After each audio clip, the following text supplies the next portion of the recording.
Welcome back to Between the Horns, presented by your Southern California Toyota dealers. I'm feeling so stoked to be sitting next to this crew. We've got JV Long and D'Marco Farr. I'm Camryn Irwin. And man, what coming are you off a doing win. over there? I know. Role reversal. We're Right. missing one. I'll be happy to be the fourth man in this crew. Absolutely. Come on. Camryn, take the wheel. Let's go. Yes. Coming off the win against the Indianapolis Colts with a quick turnaround, short week, we've got the none other 49ers coming into the Rams house. Before we get into this, though, I feel like we got to look back and celebrate the noise, the octave that was hitting SoFi Stadium just a few days ago. It was superb. Super loud in there. Rams fans should be proud. And I was saying this to the fans that were there early in the game. I said, the louder you get, the better Jared Verse and company will play. You are a part of this as well. And they played like gangbusters. So it was super loud down there. It was a very physical football game. It was a heck of a win. But you have to put all that aside because this is the only week that matters. You know how I feel. But you're saying that for Jared to attack the center the way that he did Yes. can only happen when you're in your home environment. When you have crowd noise. This is, like we said, what you did versus Philly, not to bring up old things. It was the worst environment for you. They weren't for you. You're on grass. You go home. You've got crowd noise on your surface. You should get off, and that's exactly what you saw. The crowd brought it. They brought it. Let's keep bringing it. Cameron, my family, my friends, our guests, they all said that was one of the loudest game day environments they had been a part of. You're down there on the field. Was that true to you too? Without question. Yeah. At one point, actually, I have to wear double in-ears because it's so loud, and it didn't do enough last week. And it was incredible. At one point, I took it out, and I'm like, is this for real? Like, it was astonishing down there, and it gave me chills, especially in the fourth quarter. You're sitting there going, oh, this is what a home crowd environment feels like, and it really paid dividends in that fourth quarter. What does Coach say? The standard is the standard now, right? That's what they gave us. That's what we're expecting now every week. Thank you, Cam Bynum. There you go. Yes, sir. Love it. Well, heading into week 5, a couple things. Shout outs to the offense and defensive side of the ball. Rams head in with the highest graded offense into week 5 and the second highest graded defense into week 5. I mean, this team is looking pretty solid. Wow. I didn't know that. The offense has gone up to second highest rated offense in the league. Wow. No, wow. First. Oh, first highest First. rated. Defense is second. Man, well, I guess I look at things through a defensive lens, first and foremost, and to see them get better week in and week out, and the communication is getting – the tackling was outstanding. That's the one thing. The mark of a good defense is pursuit and tackling. When you turn on that tape and you watch when there's all-out pursuit, and when you stop it at the end of the play, you'll see at least 10 Rams surrounding the football within a yard and a half of it. That's pursuit, and they're all getting guys on the ground. And then when it comes time to rush the passer, they've got guys that can flat out just win. Byron Young is having a great year. Jared Verse is the most physical edge player in the league, and he's turning into one of the best down linemen in the league. He can line up anywhere. So when you see those guys continue to get better, no shock that you're going to go up in the rankings. Was pursuit the word that I just heard you use? Pursuit. How about Byron Young? I felt like I was watching National Geographic with the way that he changed Daniel Jones's day. Oh, man. I mean, look, okay, it was the read that was phenomenal. The speed, we all know that he can run. Since he was drafted, we knew the guy could run. It was the read and react. I know what you're doing. I've seen this before, and I'm going to beat you to the spot. Daniel Jones can run, and he flat got run down. So when you start seeing that stuff as an OC, okay, well, we can't run this against this guy unless we set it up perfectly. So watching him get better is like a microcosm for the rest of the defense. They are growing up, and they are ready for prime time. I mean, I just appreciate so much the physical sacrifice that a lot of these guys are making, especially on a short week. I think of 2 names in particular. Jared Verse, I think, dislocated a finger on his way to strip sacking Daniel Jones to help the Rams clinch that, pop that thing back in there, and was back out there for the next rep. And we're to the point with Puka Nacua now where the game almost doesn't start until he makes his first trip to the locker room and comes back bigger, faster, and stronger. A few hands saw some damage this weekend. I mean, it is incredible, and I cannot articulate how much I admire it and respect it. And yeah, the Rams could very well be 4-0, but I think 3-0 is a very fair representation of the way they played so far, and the opportunity in front of them this week makes the hair on the back of my neck stand up. Like, it seems like every time the Niners and the Rams get together, LA has a chance to throw a little bit of dirt on a fragile 49ers team. And they're banged up now, and they're coming off their first loss of the season. But I also know that the schedule they have is the easiest in the National Football League. So if you let them get out of your place with a win, they would be 3-0 against the division. They'd be 4-1 overall. You cannot let that happen, and that's kind of the backdrop that I take into this Thursday night. I love his mentality. See, it's everything. I don't care how banged up they are. They're still great to me until you beat them. Without question. Absolutely. I was going to say there is still danger anytime you face the San Francisco 49ers. But thinking on verse 2, a season-high 6 pressures. This is what's wild. 3 of which came in under 2.5 seconds. Wow. That's just how quick he was moving. Yeah, I love the thing what you said about the finger being popped back in, because as it's happening, he's giving his hand to the training staff to, like, hey, fix this thing. And he's continuing to watch what's going on the field. Are you done? Can I go back? Yes. Dude, I mean, that's taking it to a whole new level. Yeah, there's some things that he needs to work out discipline-wise, but we said the same thing about another certain someone that used to play here. We're number 99. He earned the right to freelance. Production Yeah. equal tolerance. So, I mean, he's got some of the best instincts that we've seen, and he's absolutely physical as a player. And the head-to-head with Trent Williams Yes. is one of those matchups in professional football that I would pay to see in person, because it's not going to last forever. But Right. this is another iteration of it, and it's going to be everything it's hyped up to be. I'm so glad you said that. So, like, the 49ers and most of the talk this week is who's not there. But let's talk about who is. He is one of the best. He's still that guy. So when I give Jared Verse props for being physical, well, this is the other guy. His punch is second to none. If he gets those paws on you, you're going to react, and it's not going to feel good. So, and for a guy like Josiah Stewart, if you want to get to where these other two guys are, this is what they had to go through. You're going to have to go through you-know-what to get to him. So when you do load up, and this is what every team has done, to stop McCaffrey, and you force Brock Purdy or whoever's back there to throw the football, yeah, I mean, that's a win for the defense, but you still got to get around him. You still have to get around one of the best in the business. Over under 1.5 penalties on the offensive tackles for San Francisco this Thursday night. Some combination of false start and holding. That's what I'm going to have my eye on. How much pressure can you put on them as pass blockers, as pass protectors in your home stadium? If the Rams crowd and those edge rushers force a false start, I may break character and clap too. I mean, that says a lot. But holding, almost a guarantee with the way they're playing, they're going to have to reach out and grab one of those guys. I love it. You guys are already unveiling with the 49ers matchup. I feel like, do we take some time to at least relive a little bit of Sunday before we look ahead? Welcome to your first Between the Horns of 2025. We don't stick to the script This anymore. script is out the window at this point. I will respect the fact that the paper is in your hand this week, and I'm playing left-handed. You know what? Got I it. love it. I absolutely love it. I just feel like we have to give credit where credit is due, and that's none other to Matthew Stafford. Just another impressive fourth quarter comeback, his 39th of his career. You saw him 3 touchdowns, 0 interceptions, a QBR of 123-ish. Just an impressive play. And to think he only had 4 passing yards in the third quarter and still came away with 375 yards. Just how clutch was Stafford on Sunday? Super clutch. That's before we heap on the praise, and he deserves all praise. He makes game days so much easier. He makes Saturdays and Wednesdays so much easier.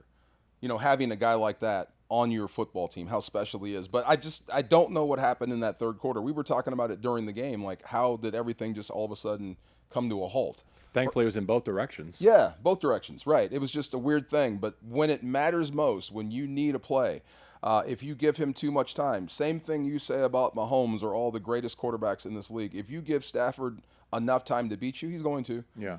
If you challenge him or talk trash to the wrong guy, him in particular, he's going to make you pay. He is as petty as any of the great quarterbacks you've ever seen. And he's got arm talent like you wouldn't believe. So played his butt off. And I thought what he did against Latu, you may not talk about it. You can say that he had a great game, but he did not let Latu, the fact that he was winning, derail him. Okay, you win here, I step here. You win there, I step here. You may be winning. You may be in on me, but you're not getting sacks. You're wasting rushes. That is the most frustrating thing in the world. It drives you crazy as a pass rusher. I'm winning, and I've got almost nothing to show for it. It just burns you up. I'm humble enough to know that no one would ever want to clone me. But if that were to ever happen, I hope that JB 2.0 is everything that Matthew Stafford 2.0 has been so far this season for the Los Angeles Rams. He is the best quarterback in the league through a month against pressure. He's the best deep ball thrower in the league after the month of September.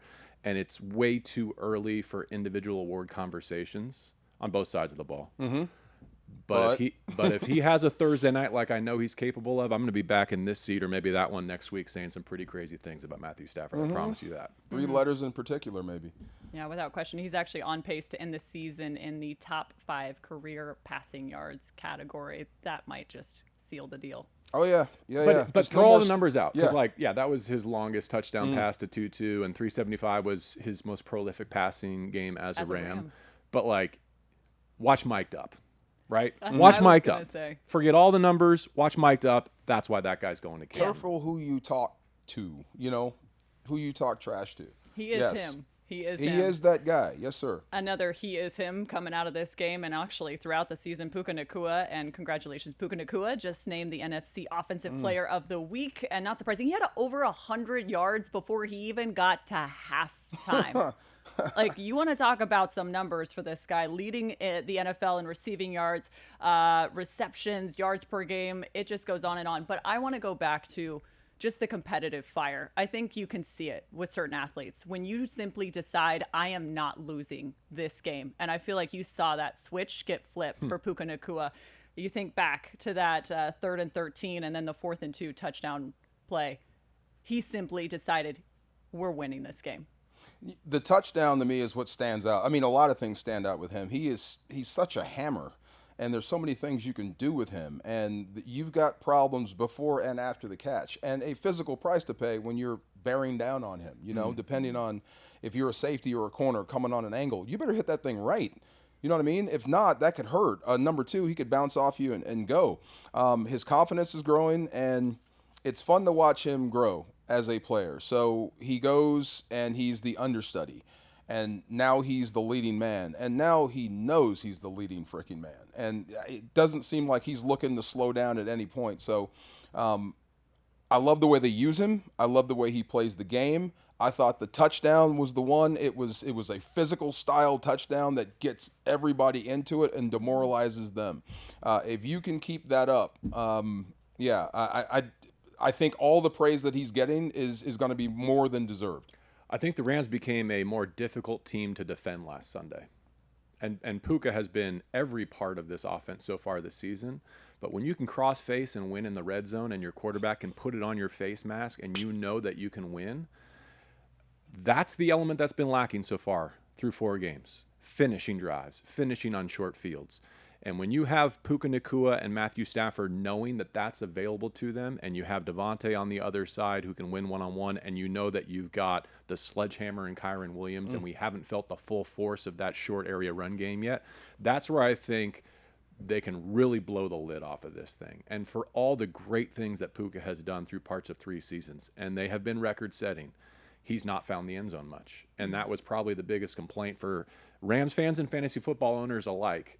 He got in the box last week, and that wasn't by accident. And the fashion that he did that's what I mean by I think defensive coordinators are losing sleep this week because they've unlocked that part of their offense. You talked about unlocking something, and something of note, as I'm listening to the radio broadcast, you guys mentioned just the difficulty for pass catching from some of those tailbacks against the Colts. Why were they looking that direction? And is that another maybe piece to this offense that really can be a difference maker? I think the offense is going to grow. Right now, it's 2 guys in the passing game and a hell of a running game. It's going to be, I hope it's a Sean McVay offense. It's going to become more multiple, isn't it? Or can it just run through 2 guys? I think they're layering in tendencies. Yeah. I think they're putting tape down that will be built off of week after week and month after month from here on out. Mm-hmm. They are dictating terms, run and pass right now in a way that, as they get deeper into their game plan and their scheduling, I think they're only going to have more levels to this thing. Yeah. But, it's not just Tutu going for 88. It's Tutu just destroying Mike Hilton and earning a pass interference.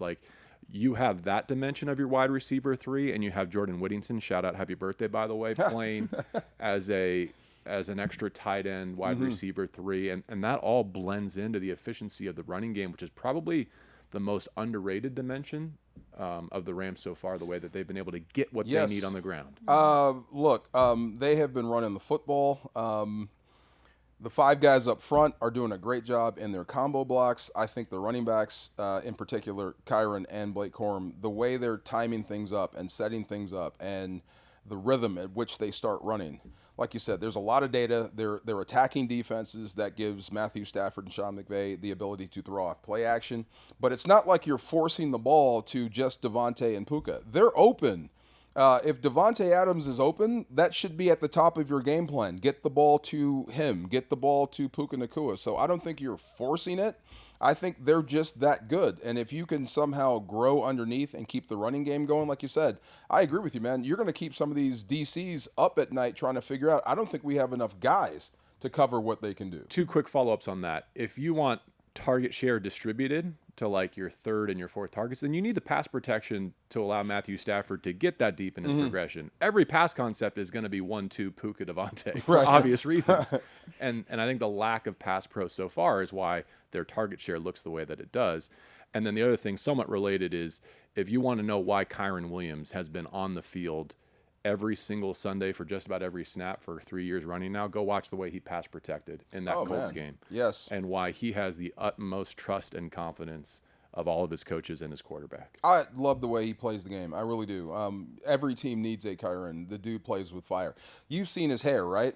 It does look like his hair is on fire sometimes. It really does. Yeah. So that's the way he plays. I mean, that run where he crosses from like the left numbers all the way to the right side of the field, gives the stiff arm and the point. Like that yeah. is. Come on now. That's what play energy is to me. Yes. When they talk about Kyren Williams' play energy, that is. I want to see Bottle that up. as much as Yes. we saw Saquon jumping somebody backwards, right? Yeah, that was just as good. Yes. I think that play has seen just as much play on social media as the potentially Saquon backwards. And hurdle. who he did it to. Oh, it was even, yeah. Ooh, that was fantastic. Maybe a position we could say is somewhat underserved in terms of their targets this season. Maybe we don't really need it quite yet, is that tight end position. Just something I noticed, just 4 combined targets in the first half for all tight ends. But then on that game-tying touchdown, 4 targets on that single drive alone. That was a combo of Higbee, Parkinson, as well as Allen. It's coming. This is like the fullback on a wishbone offense. You have a function right now. We're making it happen. Your job is protection. But at some point, we're going to feed you a little bit. That's just not right now. That was the tempo drive. Yeah. That's when they opened it up and they got to tempo. And they were being asked to do different things in that schematic than they have been for much of the first month of the year. Yep. All right. Well, let's talk a little offensive line. Will we see Steve? Will he be back in the mix this week? I believe full participant is what I saw in the injury report as of yesterday. Yeah. How does that change things? Even though you did like Dedich in there. I love the story of Dedich. I really do. He's undersized. He seems like a guy you just can't get rid of. And I'm telling you, from my perspective, he's the worst type of dude to play against because as a guard, you want him short and stocky. You really do. And all they do is jump in your chest and make life miserable for you. But I've seen Steve on the bench, fully padded, ready to go. That's an encouraging sign. And when he's out there, you're more physical. He's a bigger dude, and he likes to throw his body around. Cannot wait until he is reinserted in the lineup. But like you said, when you're running the football and you're having success, it's hard to make a switch in there. But at some point, it's inevitable. He's one of the best O-linemen you have.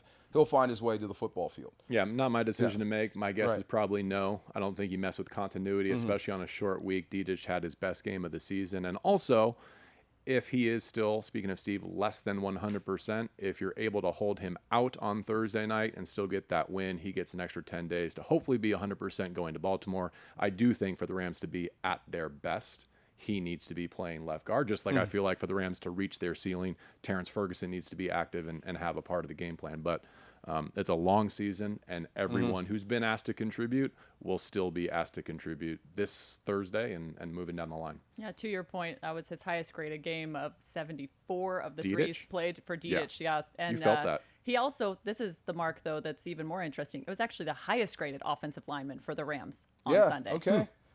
Have you noticed the pattern? I'm always going to root for the shortest guy. Just a thing. Well, we already dove into the defense just a bit at the top of the show, so I'm going to fast forward us. Let's talk a little bit more about the run defense and what we've seen. Currently ranked 10th against the run are the Los Angeles Rams. And correct me if I'm wrong, but it feels like this is a defense that's no longer willing to give up small cuts. They're not willing to give up much of anything. I feel like that identity or that mentality has somewhat shifted. Am I wrong? I think the front seven is as good as any front seven we've seen for the Rams in I don't know how long. And speaking of short guys, Poona Ford is as good as advertised. He is just an absolute problem. He is a tree stump in the middle of the road that you just cannot move.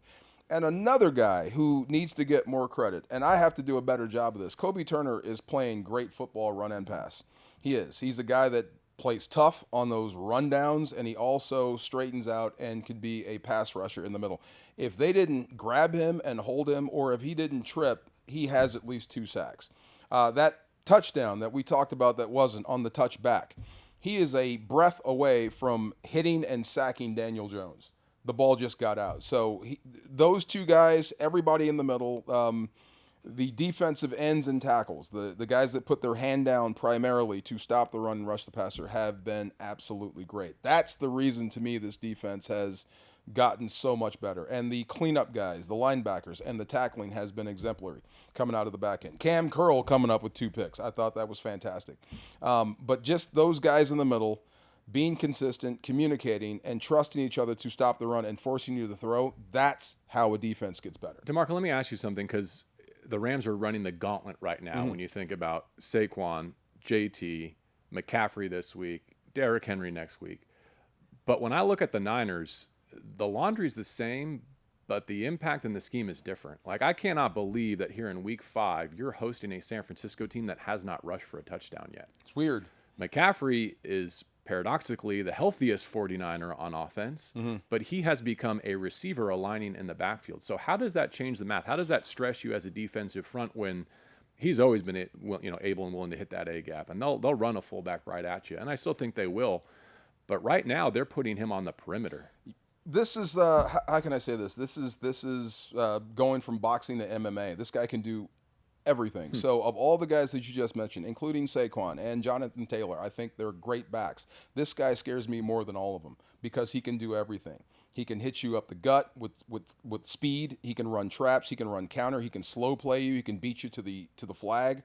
He can also run routes. He can pick on certain people on your defense that you don't want covering anybody and make that guy pay. Now, that's not the fourth read in the progression. That is the play, to take advantage of that guy. And he's got a coach that knows how to make that matchup happen. So of anybody that the Rams have faced, and they've all been great, dangerous guys, ambient players, this guy scares me the most. Yeah, I don't know who's going to play quarterback for them. That might be another 24 hours in the making, but I do know that he has the ability to cool off your pass rush, not just as a pass protector, but because you have to respect him leaking out. He is that ultimate safety valve that I think Purdy and or Jones will rely upon heavily come Thursday night. Yes, and anytime he gets it, it's a home run waiting to happen. It's not just a release or let's just get the ball out, you save the sack. If it gets to him, you better make sure you get him on the ground because he can go.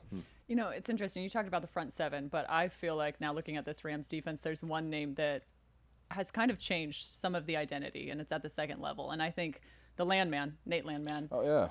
I feel as if he's changed my expectations of how this Rams run defense and even maybe facing off against C-Mac is going to play on Thursday night, because you look at the big plays he's come away with, whether it was the peanut punch against Houston or some of the recoveries he's had in the last 2 games. I mean, he really has changed the complexion of the Rams at the second level. I agree, man. I guess it's funny. We've been waiting on you. Since Jones, right? Yeah. Like and having Wagner, a dude at that position. having a dude at that spot. A dude at that spot that seems to get it in totality. And make plays. Yeah, he's a leader from day one. He's only about this, and he can make plays. And not just like picks or whatever. He is stout against the run. He sticks his nose in there. It's like we've been waiting on you for a while, you know? I feel bad. It's been 10 days since his last takeaway, so I hope he's doing okay, and I hope he can get to Thursday night because he's probably hungry. That's fair enough. I like that one. Well, let's dig into Thursday night a bit more. It's the Rams' first primetime game of the season, and it will be for the NFC West Division lead. It adds just a bit more juice to this rivalry. You think back, they're looking for their 4th straight win over the 49ers, and what's wild is in the past 3 is we have trailed in the 4th quarter in all 3 of those matchups. Wow. Rams have outscored in the 4th quarter 30-3 in those last 3 matchups. 4 in a row? Let's We're looking for 4 in a row. They're hunting up 4 in a row, yeah. Okay, we're getting there. Yeah, you kind of like that, don't you? Yeah, I do. Because you've been a part of some streaks, D'Marco. 17 in a row. Yeah, I've been on the receiving end of like 14 straight or whatever it was. So, yeah, okay, we're getting there. But it's fun. Like I said, you throw it all out the window no matter how you're playing or how you feel about yourself or what you think about them. Throw it out the window. If you don't have a reason, I'll say this to every current Rams player, and I've said this before. There's one thing that unites us all, no matter where you played for the Rams or when. It's a hatred of them. And if you don't have a healthy hatred of them, just wait a while. It'll show up. It may show up this Thursday. Absolutely. No matter how you feel about yourself or them, this game means more than you know. So if you thought you played a great game, more is required this Thursday to beat them. Fans of this show have heard this before, so apologies for the redundancy, but I've been saying it since the schedule came out in May. I said it during training camp. I'll say it again right now. The 49ers have the softest schedule in the National Football League. By virtue of finishing last in the division last year and the crossover matchups, they have the cakewalk of all the 32 teams in the National Football League. So my point back in the spring and the summer and again now is the Los Angeles Rams need to beat the San Francisco 49ers twice. Period, point blank. If they don't do it, there aren't a lot of other teams out there to do it.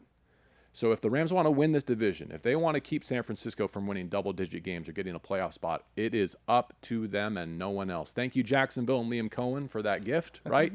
But again, I go back to this is still a 3-1 Niner team, and if they get to 4-1, they won't just be atop the NFC West. They'll have the head-to-head on all the other 3 division runners. So it's a big deal Thursday night. And it's unique too when you look at the Los Angeles Rams schedule because their next divisional matchup isn't till week 10 and it's right back against the 49ers. Isn't that weird? You got a long span.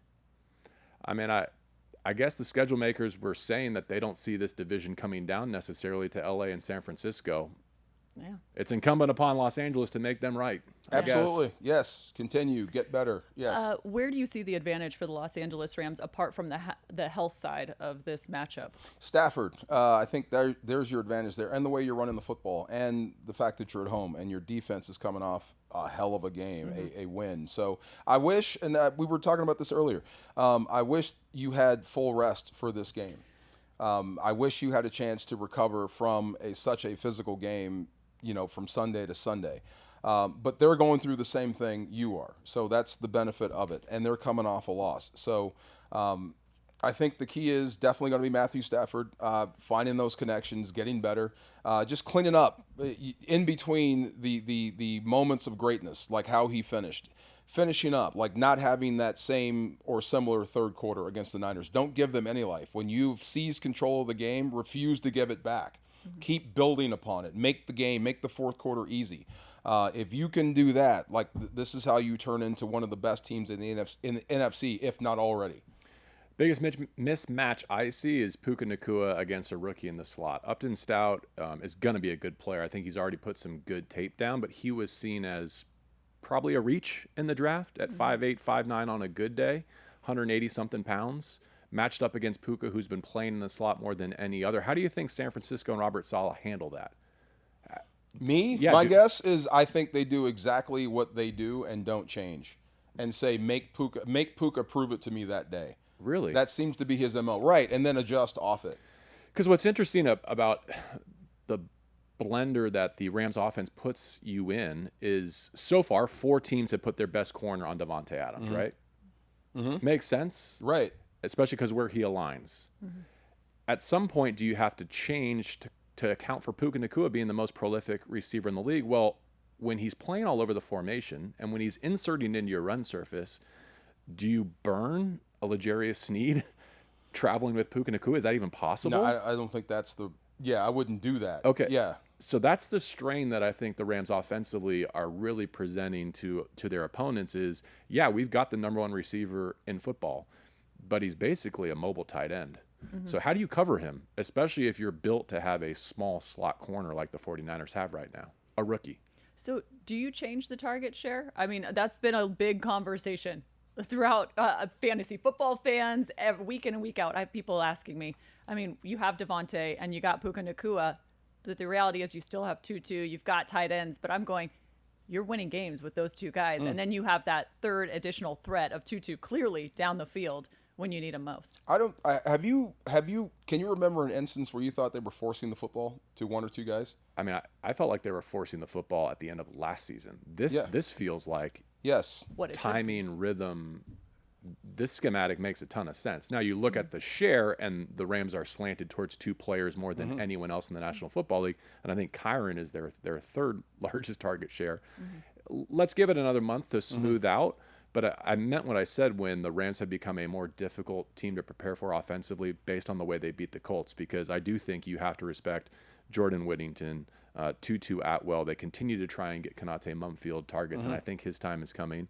And the tight end element, Higbee had a big catch. Colby had some big catches. Davis Allen has 2 touches. So I think it's just more about playoffs. I think it's running up your play count, and things will smooth out. But if opposing defenses don't change the way they're playing you, and you can get the football into Puka and Devontae's hands 20 times per game, Thank you. see you in the playoffs. Yes. Mumfield was that close to making this forecast. Right there. Yeah. D'Marco, how challenging is it to face a team like the San Francisco 49ers when you really don't know who's going to be out there, especially on a short week, considering the number of injuries? I mean, we could list them, but it's far too long, the As injury far as facing their offense, I mean, look, the way they do things, it's rhythm anyway, so you're going to be practicing reps and getting to spots faster. You're going to be playing schemes, so it really doesn't matter who's actually doing it. You know what I'm saying? I mean, I think that's what McCaffrey does.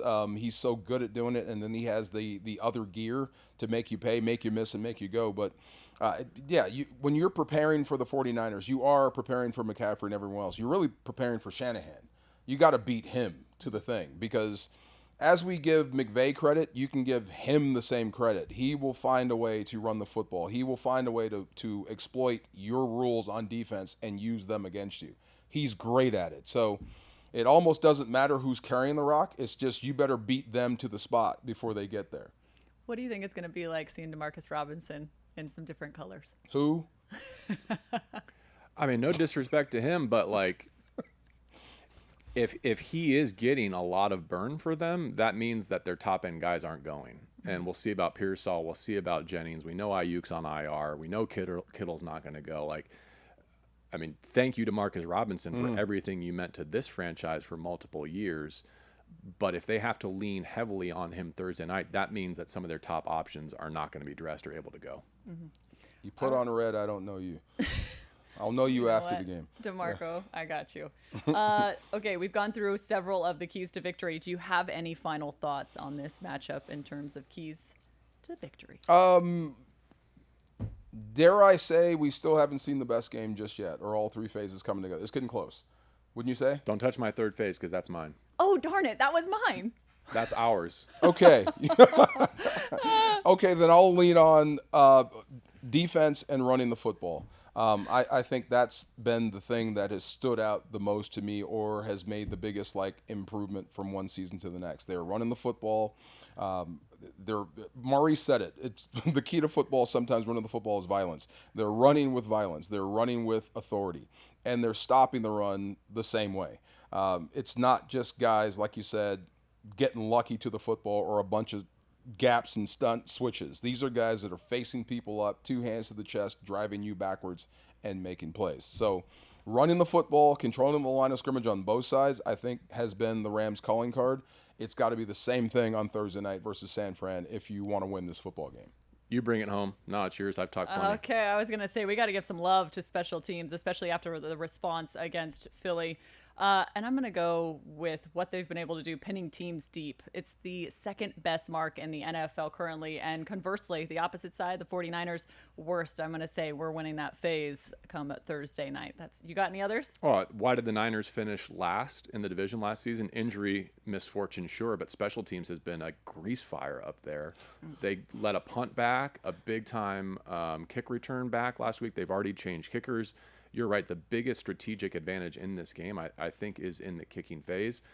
But I say this with a huge grain of salt and a huge level of concern and respect, because when you face a team that doesn't have a pick yet, that hasn't rushed for a touchdown yet, you have to keep an ailing team sick. Do not let this week be the one where the 49ers get healthy and get off the hook and get hot and go on a run, because we've seen that movie before. I don't want to see it again in 25.